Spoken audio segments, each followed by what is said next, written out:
Astaghfirullah. Bismillahirrahmanirrahim.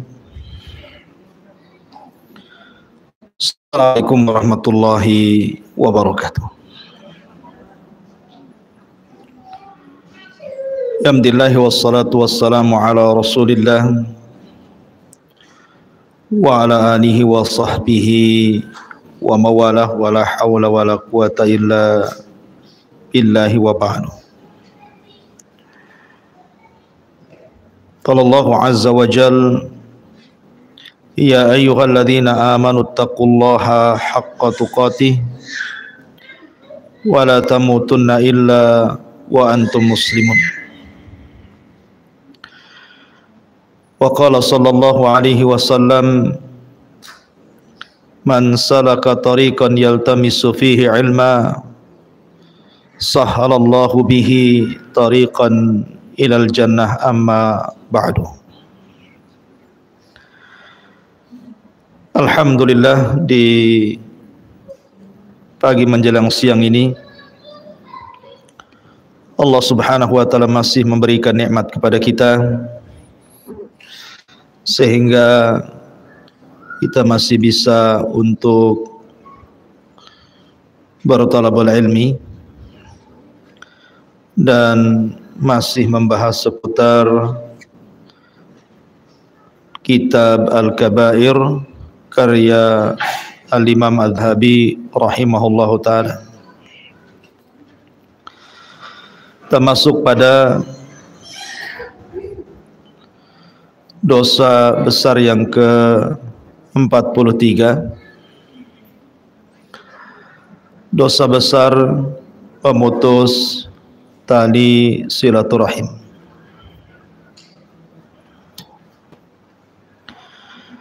Ma'asyiral muslimin yang dimuliakan Allah subhanahu wa ta'ala,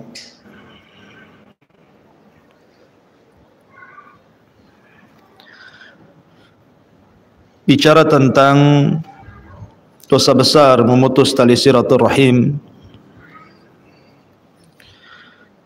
berarti kita bicara tentang hal yang sering terjadi pada kehidupan kita sehari-hari, disadari atau tidak disadari. Padahal dosa memutus silaturahim ini adalah dosa yang mengundang laknat Allah. Jadi bukan dosa biasa, tetapi dosa yang mengundang laknat Allah subhanahu wa ta'ala. Bahkan terancam pelakunya tidak akan masuk surga. Terkadang seseorang yang tampaknya zahirnya beragama, saya contohkan, umpamanya ada seorang akhwat pakaiannya syar'i, pakai cadar, rajin mengaji dan berusaha menampakkan kesolehannya di hadapan manusia, tapi dalam kesendiriannya mungkin akhwat ini dia suka minum khamr, tapi kita tidak tahu. Atau mungkin dalam kesendiriannya bermaksiat kepada Allah subhanahu wa ta'ala dengan melihat hal-hal yang diharamkan Allah azza wa jalla. Tentu kita katakan akhwat tersebut adalah akhwat rusak. Dia hanya mencari pujian manusia saja, tetapi dalam kesendiriannya dia justru bermaksiat kepada Allah azza wa jalla. Bagaimana kalau seandainya ada seseorang yang kemudian zahirnya salihah, tetapi kemudian dia memutus silaturahim. Apa bedanya kasus yang pertama dengan kasus yang kedua? Yang pertama nampak soleha, pakai pakaian syar'i, pakai cadar, tetapi suka minum khamr. Orang tidak tahu. Tapi yang satunya mungkin dia berusaha untuk tidak minum khamr, tapi dia pemutus silaturahim. Ini sama-sama dosa besar kan? Tetapi kalau seandainya ketahuan, tentu seorang akhwat yang zahirnya salihah tetapi minum khamar tentu lebih malu dibandingkan dia wanita salihah tetapi memutus silaturahim. Padahal sama-sama dosa besar. Bahkan boleh jadi pemutus silaturahim jauh lebih parah dibandingkan minum khamar. Karena pemutus silaturahim itu bukan hanya mengundang laknat Allah Subhanahu wa taala, tetapi amalan-amalan dia tidak akan pernah diangkat.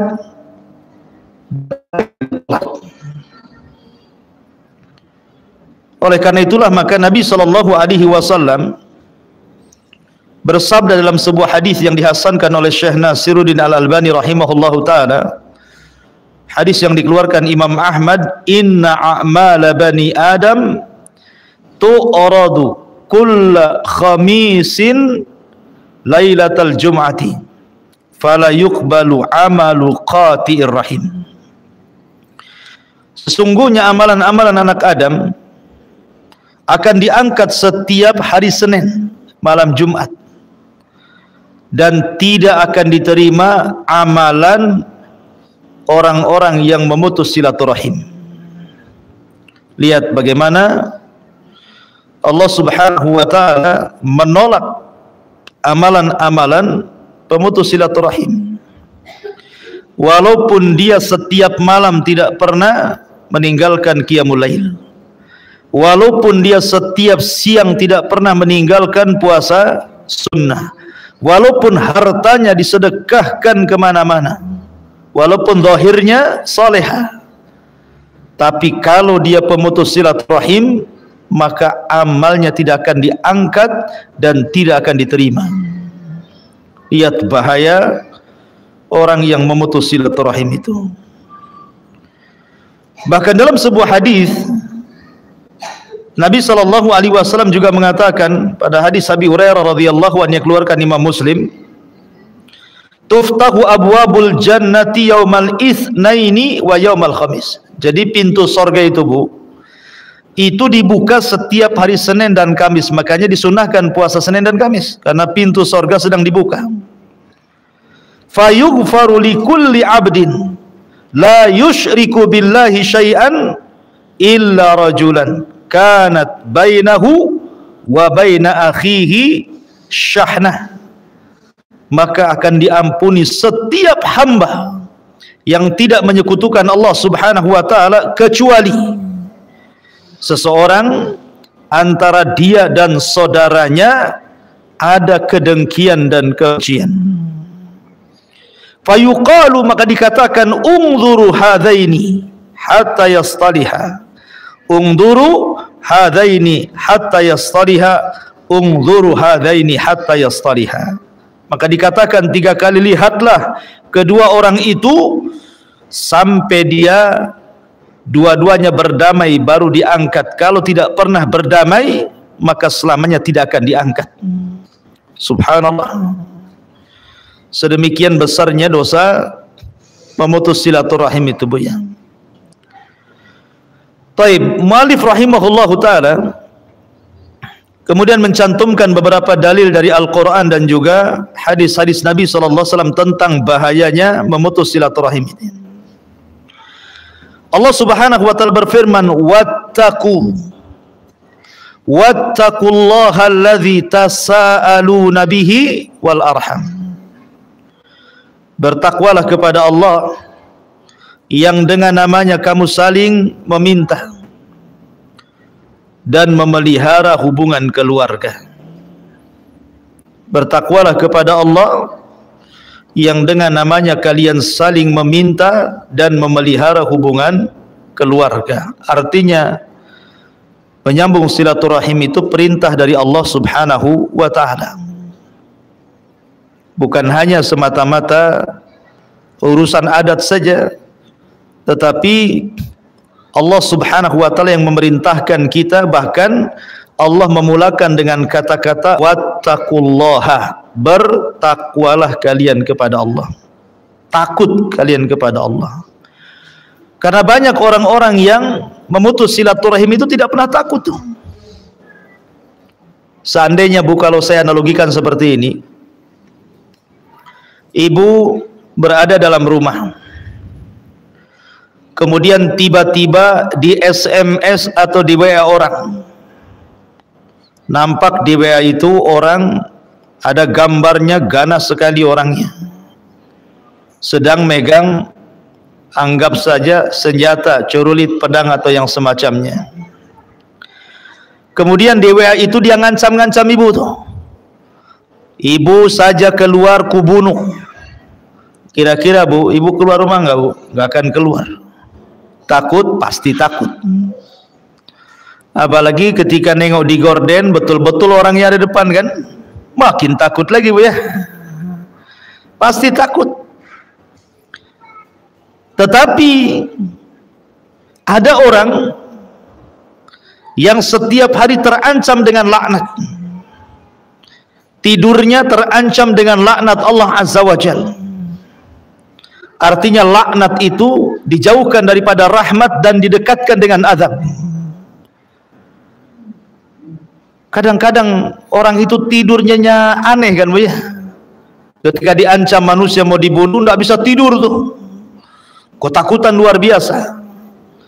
Ketika Allah Subhanahu wa taala mengancam dengan laknat, dijauhkan daripada rahmat, didekatkan dengan azab, nyantai-nyantai saja dia tidur.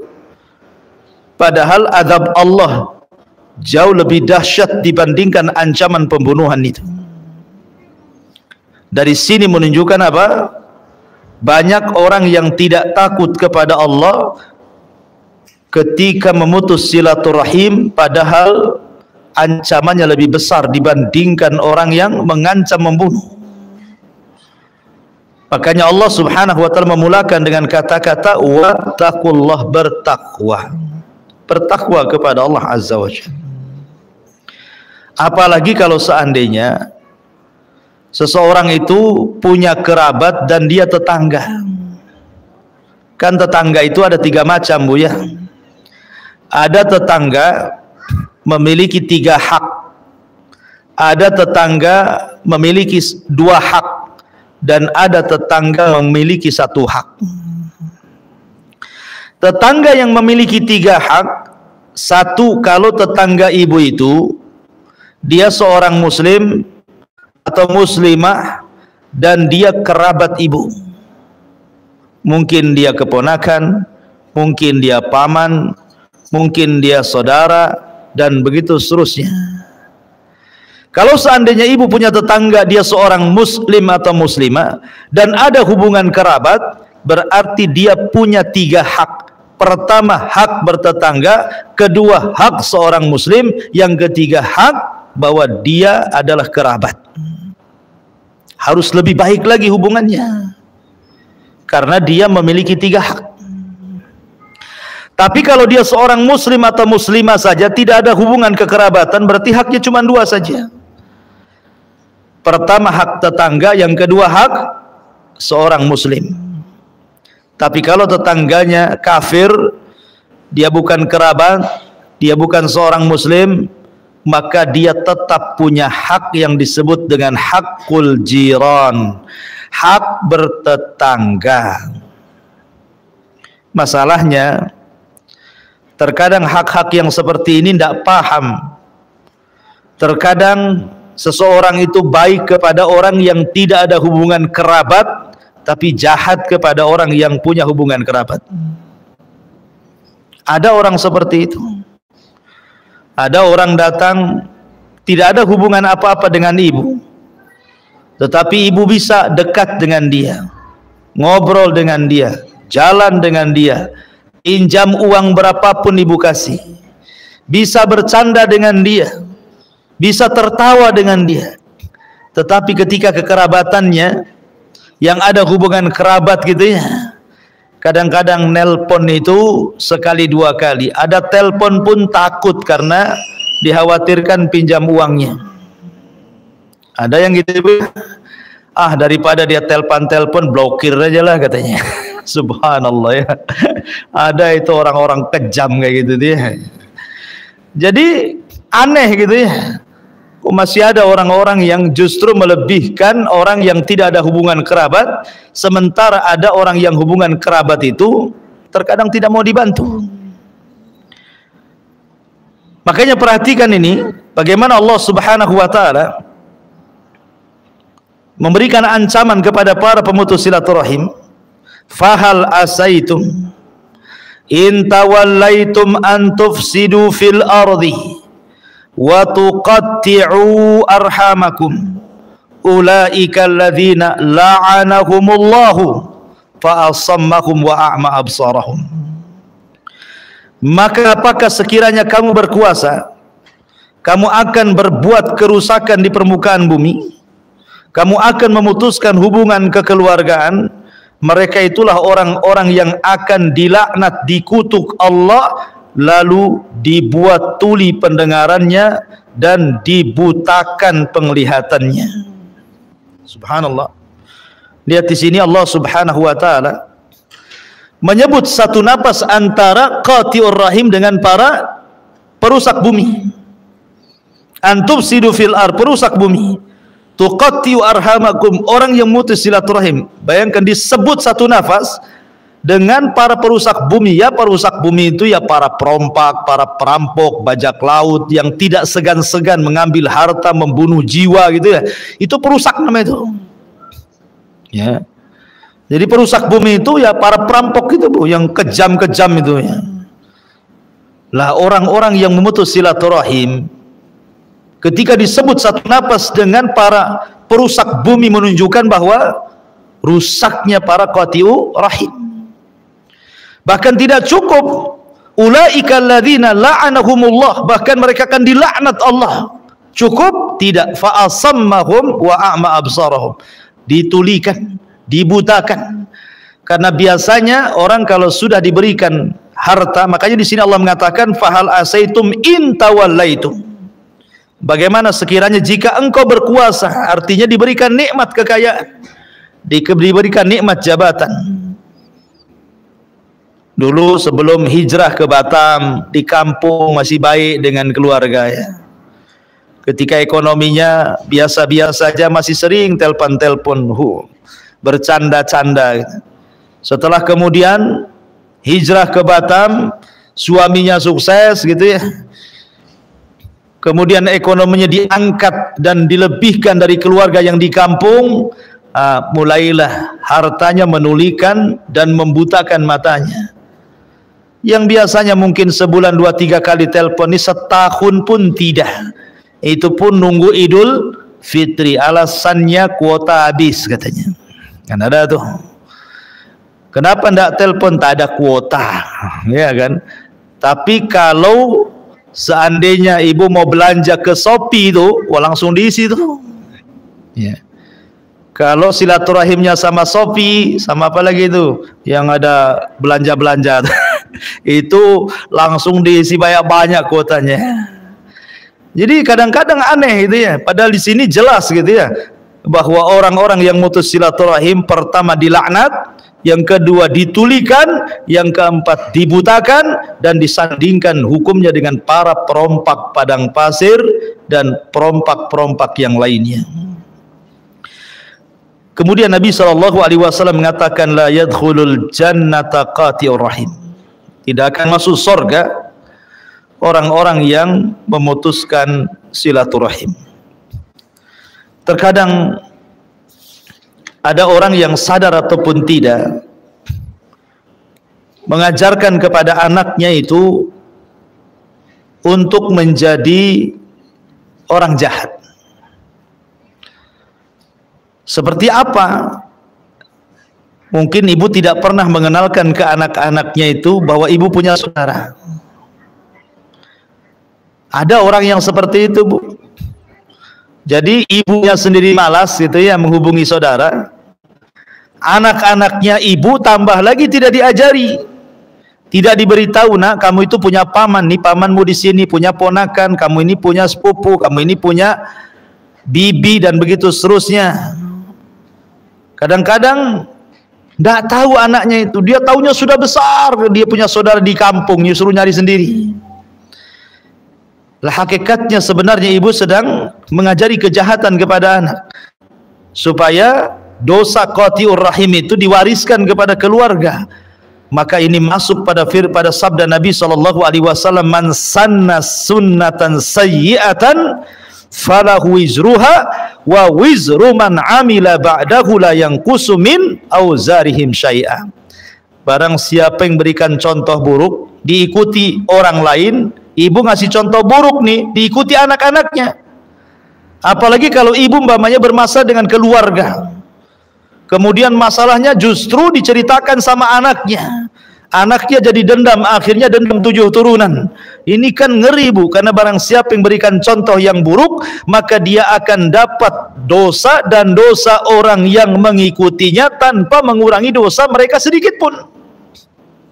Ya, maka jangan ajari anak-anak kita untuk menjadi qati'ur rahim. Karena begini, Bu, ada kaedah kama tadinu tudan. Kama tadinu tudan, itu kaedah yang pasti berlaku. Sebagaimana ibu bermuamalah dengan orang lain seperti itu, maka kelak akan ada yang bermuamalah dengan ibu ataupun anak-anak ibu. Ya, contoh umpamanya ada seorang bapak, dia masih punya ibu, dia durhaka kepada orang tuanya. Durhakanya karena ibu juga yang ngajari. Umpamanya suami mau ngirim duit tak boleh, menghubungi orang tuanya saja istri curiga-curiga. Akhirnya kemudian suami tidak pernah menghubungi lagi orang tuanya. Kalaupun dia ngirim pun sembunyi-sembunyi dari ibu, supaya ibu tidak tahu gitu ya. Hakikatnya ibu ini sedang mengajari suami untuk melakukan dosa besar. Seandainya, Bu, ibu ini sudah bercadar, sudah ngaji pakaian syar'i, tiba-tiba nyuruh suaminya, bang, sana beli whisky, nah, beli khamr sana, mabok kok di sana. Ibu yang nyuruh tuh. Tentu kita katakan, wah istrinya gila tuh, kan gitu ya. Tetapi ada istri-istri itu yang nyuruh suaminya untuk memutus silaturahim dengan keluarganya, tidak boleh dekat-dekat dengan keluarganya, tidak boleh dekat dengan orang tuanya. Justru lebih parah dosanya itu. Kadang-kadang ini dianggap biasa saja ya, padahal dosanya jauh lebih parah dibandingkan seseorang meminta suaminya beli khamr minum, bang, kan itu ya, dibandingkan memutuskan silaturahim, menghalang-halangi suaminya untuk berhubungan baik dengan keluarganya. Karena qati'ur rahim, memutus silaturahim itu dosanya lebih besar, walaupun sama-sama dosa besar. Maka jangan ajari seseorang kemudian memutus silaturahim dengan keluarganya. Karena bagaimanapun kesempurnaan iman itu salah satunya adalah dengan menyambungkan silaturahim. Man kana yu'minu billahi wal yaumil akhir falyasil rahimahu. Barang siapa yang beriman kepada Allah dan hari akhir, maka hendaklah dia menyambung hubungan kekerabatan. Sampai ada seorang syekh itu bercerita. Jadi syekh ini sedang berkhutbah, khutbah Jumat. Ya. Jadi ada seseorang yang sudah dikenali oleh syekh itu di masjid itu. Jadi rajin sekali, satu jemaah itu selalu datang 5 waktu ke masjid itu. Dan tepat waktu, bukan hanya 5 waktu dia laksanakan, tepat waktu. Dan dia selalu duduk paling depan dari saf yang pertama. Nah, luar biasa, Bu, ya amalannya. Jadi Syekh ini bercerita, suatu ketika saya naik ke atas mimbar. Kemudian setelah naik ke atas mimbar, saya jelaskan tentang fadilah silaturahim, keutamaan silaturahim, bagaimana pahalanya, bagaimana dosanya, bagaimana ancamannya orang-orang yang mutus silaturahim. Dan begitulah Syekh ini menceritakan, berkhutbah dengan berapi-api tentang keutamaan silaturahim dan bahaya mutus silaturahim.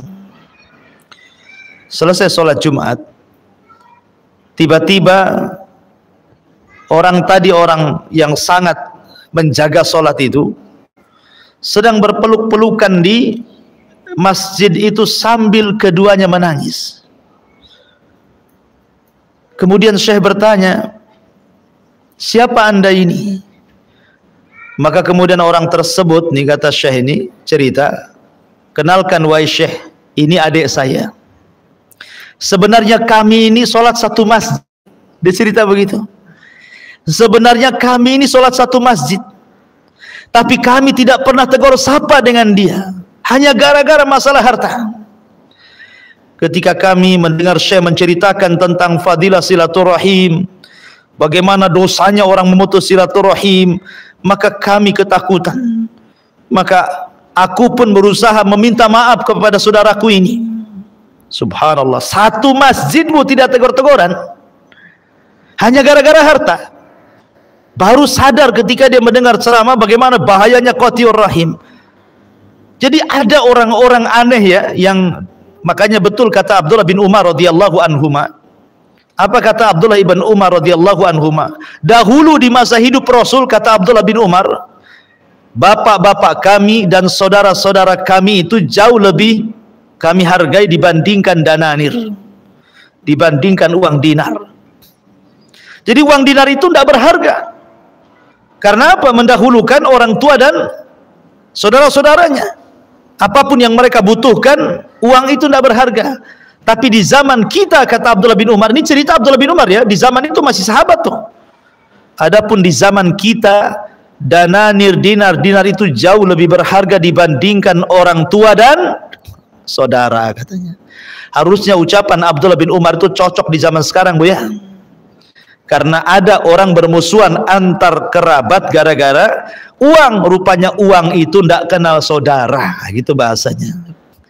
Uang itu tidak kenal saudara, tidak kenal orang tua, nggak kenal adik kakak, nggak kenal, subhanallah, sampai kepada suami istri. Coba lihat, gara-gara warisan orang tidak tegur sapa antar saudara. Gara-gara warisan orang bisa bunuh-bunuhan antar saudara. Gara-gara warisan la salam wala kalam. Nah, ini lihat, ini terjadi. Ya. Mudah-mudahan di sini tidak ada. Innallaha khalaqal khalqa hatta idza faragha minhum qamatir rahimu faqalat hadza maqamul a'id bika minal qati'ati qala na'am amma tardaina an asila man wasalaki wa aqta man qata'aki qalat bala. Sesungguhnya Allah Subhanahu wa taala menciptakan makhluk, ketika telah selesai dari penciptaan seluruhnya, maka berdirilah Rahim dan berkata, akulah sebagai penjagamu dari terputusnya hubungan kekerabatan. Allah berfirman, benar, apakah engkau tidak ridho ketika aku menyambungkan hubungan dengan orang yang telah menyambung hubungan denganmu, dan aku akan memutuskan hubungan dari orang yang telah memutuskan hubungan denganmu? Maka Rahim mengatakan, tentu aku. Subhanallah, lihat, sampai-sampai silaturahim itu sebab terhubungnya antara kita dengan Allah. Bu, ibu sudah beli pulsa, ya kan, beli handphone cantik-cantik, beli pulsa banyak-banyak, ketika ditelepon tidak nyambung-nyambung, Bu. Padahal ibu itu sangat berhajat dengan dia. Kira-kira gimana perasaannya itu? Jangankan itu, ibu nelpon suami, Nggak diangkat-angkat Bu ya, pagi telepon nggak diangkat, siang telepon nggak diangkat, sore nggak diangkat, malam pun nggak diangkat. Kira-kira perasaannya apa Bu? Kurang ajar nih suami nih. Lagi kemana nih? Jangan-jangan. Nah itu kan gitu ya Bu ya. Nah ini bagaimana kalau seandainya seseorang terputus hubungan dengan Allah? Terputus hubungan dengan Allah ini bukan macam-macam, ini bukan perkara kecil, bukan perkara remeh gitu ya. Ini perkara besar. Karena kalau seandainya Allah Subhanahu wa taala tidak ada hubungan dengan kita, maka ibu hidupnya akan sengsara. Sekaya apapun dia tidak akan senang kalau terputus hubungannya dengan Allah. Makanya kenapa Nabi SAW khawatir kalau seandainya Allah Subhanahu wa taala lepas di dalam menolong semua perbuatannya. Sampai-sampai Rasul mengatakan, Allahumma la takilni ila nafsi fata'ainin. Ya Allah, jangan kau palingkan dirimu walaupun sekejap mata dariku. Kenapa? Karena kalau Allah senantiasa bersama kita, masalah kecil pasti ada jalan keluarnya, masalah besar pun menjadi ringan dan mudah dicarikan solusinya. Itu kalau Allah nyambung dengan kita tuh, pasti Allah akan menolong kita. Makanya lihat para pemutus silaturahim itu, walaupun mereka kaya sekalipun, tetapi hidupnya tidak akan tenang Bu. Ada saja masalah ya kan. Tah anaknya sakit, anaknya kecelakaan, kendaraannya mogok-mogokan, bermasalah dengan tetangganya, asik bertengkar dengan suaminya, usahanya asik naik turun tidak jelas gitu ya. Pokoknya dibuat tidak tenang orang-orang yang memutus silaturahim. Kenapa? Karena Allah terputus dari dia. Makanya ini tolong jaga, kalau hidup ingin berkah maka sambung silaturahim, terutama dengan kedua orang tua kalau masih hidup. Kalau dia dekat kunjungi, kalau dia jauh telepon, kalau dia sudah meninggal ya doakan. Kemudian Nabi SAW mengatakan, man ahabba an yubsata lahu fi rizqihi wa an yunsa'alahu fi atharihi falyasir rahimahu. Barang siapa yang ingin diluaskan rizkinya dan dipanjangkan umurnya, maka hendaklah dia menyambung tali silaturahim. Ini keutamaan besar orang yang menyambung silaturahim Bu. Salah satunya adalah meluaskan rizki, kemudian memperpanjang umur lagi. Berarti kesimpulannya, kalau orang jarang silaturahim, apalagi pemutus silaturahim, pertama disempitkan rizkinya, kedua pendek umurnya, kan itu. Makanya pentingnya seseorang itu menghubungkan silaturahim, terutama dengan orang tua, dengan saudara yang memang ada hubungan rahim. Kemudian Allah Subhanahu wa ta'ala, kemudian Nabi SAW juga mengatakan, ar-rahimu mu'allaqatun bil arsy taqulu man wasalani wasalahullah wa man qata'ani qata'ahullah. Rahim akan digantungkan di arsy. Rahim akan berkata, siapa yang menyambung hubungan denganku, maka Allah akan menyambung hubungan dengannya. Barang siapa yang memutuskan hubungan denganku, maka Allah pun akan memutuskan hubungan dengan dia. Ma'asyiral muslimat yang dimuliakan Allah Subhanahu wa ta'ala, tadi sudah saya singgung bahwa orang-orang yang memutus silaturahim, pertama ada ancaman laknat Bu. Arti laknat itu dijauhkan dari rahmat. Laknat itu dijauhkan dari rahmat. Yang kedua, disempitkan rizki. Yang ketiga, tidak akan diberkahi kehidupannya. Tidak akan diberkahi kehidupannya. Yang keempat, amalannya tidak akan diterima Allah. Ditolak, tidak akan diangkat. Yang kelima, pintu-pintu langit tidak akan dibuka padanya. Yang keenam, tidak akan ada rahmat turun ke rumahnya. Yang ketujuh, uqubah, siksa dari Allah akan disegerakan. Karena ada hadis Nabi SAW yang mengatakan ada dua dosa yang disegerakan ancamannya di dunia dengan disimpan untuk akhiratnya. Salah satunya al-baghi wa qati'atu rahim. Al-baghi itu perbuatan zalim, dan qati'atur rahim itu artinya memutus tali silaturahim. Menyambungkan silaturahim, terkadang ada orang yang salah paham, Bu. Di masyarakat itu ada orang salah paham begini. Kenapa kamu tidak hubungi saudaramu?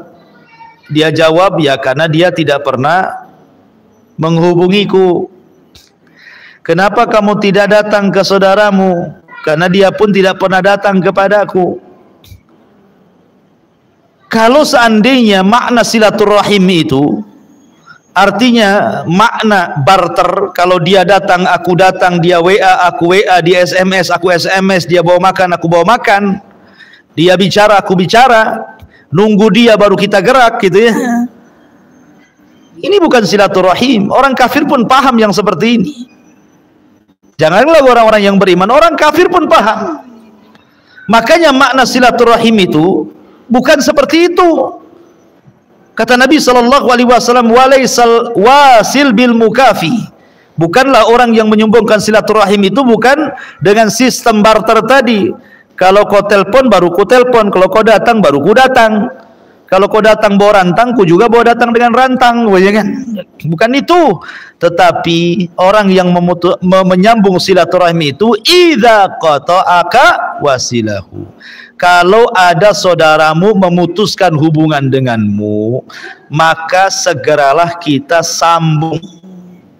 Jadi kita yang memulai. Karena sebaik-baik orang itu yang memulai mengucapkan salam. Sebaik-baik orang itu yang pertama kali mengucapkan salam. Walaupun mengucapkan salam hukumnya sunnah, ada yang menjadi wajib, tetapi yang memulai itu jauh lebih baik. Dan yang memulai itulah disebut namanya silaturahim. Tapi yang menjawab itu bukan silaturahim. Yang silaturahim itu yang menyambungkan. Yang tadinya putus hubungan, kemana-mana dicarinya sama ibu, nomor teleponnya apa, bagaimana caranya hubungi dia. Berarti ibu sedang menyambungkan silaturahim. Itu harus dipahami. Kemudian dalam sebuah teks hadis lainnya Allah berfirman, yaqulullahu ta'ala man wasalaha wasaltuhu wa man qata'aha battattuhu. Barang siapa yang menyambung hubungan dengan dia, maka aku akan menyambungnya, dan barang siapa yang memutuskan hubungan dia, maka aku pun akan putuskan hubungan dengan dia.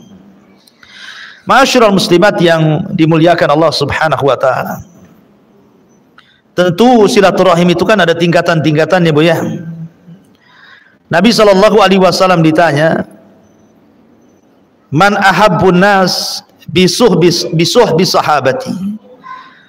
Rasul, siapa orang yang paling dekat yang aku sambungkan hubunganku dengan dia? Maka Rasul mengatakan, ummuka, ibumu. Siapa lagi, kata Rasul, ummuka, ibumu. Siapa lagi, kata Rasul, ummuka, ibumu. Siapa lagi, kata Rasul, abuka, bapakmu. Summa adna adnaka. Kemudian kerabatmu. Lihat di sini. Pertama, menyambungkan silaturahim yang paling pertama dan utama adalah ke ibu dulu. Karena Rasul menyebutkan 3 kali, ummuka, summa abuk. Ibumu, karena ibu yang mengandung, ibu yang melahirkan, ibu yang menyusui.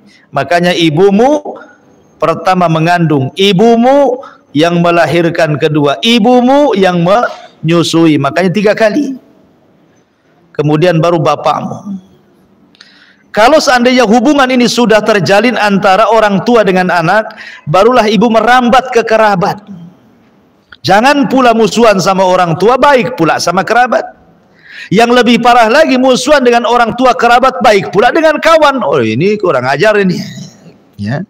Jadi yang pertama kali, hubung baik itu dengan ibu. Kalau memang ibu ini tidak punya waktu kecuali 1 jam, maka gunakan 1 jam itu untuk ibu. Kalau tidak punya uang kecuali hanya untuk satu orang ditransfer, maka kirimlah kepada ibu. Kalau memang tidak ada tertawa kecuali hanya satu teriakan, maka kirimkanlah tertawa ini untuk ibu. Seperti itu. Ya. Jadi ada tingkatan-tingkatan juga menyambung silaturahim. Makanya dosanya orang yang memutus silaturahim dengan orang tua lebih besar dibandingkan memutus silaturahim dengan kerabat-kerabat. Ya. Bagaimanapun memutus silaturahim dengan orang tua jauh lebih besar, karena itu masuknya durhaka, Bu. Ada tambahan dosa, bukan hanya memutus silaturahim, tetapi durhaka kepada orang tua. Tapi kan tidak ada istilah durhaka kepada kerabat gitu ya. Durhaka itu ya kepada orang tua. Baru setelah orang tua baru kemudian kekerabatan. Allah mengatakan, "Walladzina yanquduna ahdallah min ba'di mitsaqihi wa yaqta'una ma amara Allahu bihi an yusala wa yufsiduna fil ard ulaika lahumul la'natu wa lahum su'ud dar." Dan orang-orang yang melanggar janji Allah setelah diikrarkannya dan memutuskan apa yang diperintahkan Allah agar disambungkan dan berbuat kerusakan di bumi, mereka itulah memperoleh kutukan atau laknat dan tempat kediaman yang buruk, jahanam bagi para pembuat dosa itu. Oleh karena itulah maka penting, apalagi Nabi SAW mengatakan silu arhamakum walau bisalam.